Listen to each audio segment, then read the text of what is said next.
প্রধান উপদেষ্টার প্রেস সচিব শফিকুল আলম বলেছেন, শাপলা চত্বর সহ বড় বড় হত্যার ঘটনায় আওয়ামী লীগের দালাল সাংবাদিকরা বয়ান তৈরি করত।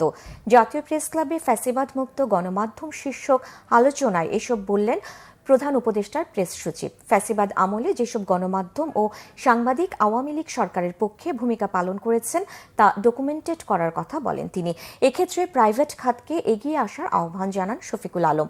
বলেন, ডকুমেন্টেশন করতে হবে যাতে ভবিষ্যতে ফ্যাসিবাদের পক্ষে আর কোনো বয়ান তৈরি না হয়।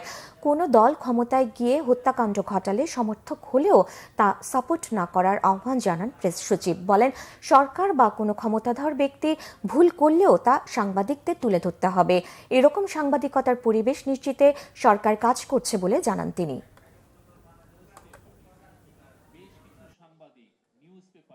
আমরা এমন একটা জার্নালিজম করতে চাই যে জার্নালিজম শেখ হাসিনার 15 বছরের জার্নালিজমের থেকে অনেক অনেক দূরে।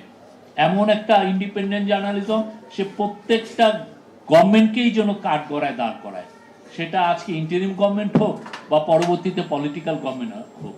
এমন একটা জার্নালিজম আসুক যেখানে কোনো জার্নালিস্ট যেন ইন্টিমিডিয়েটেড ফিল না করেন, যেন আমি ভয়ে আমি লিখতে পারছি না, আমাকে অনলাইনে আমাকে হ্যারেস করা হচ্ছে বা আমার এই ধরনের কোনো পরিবেশ না থাকুক।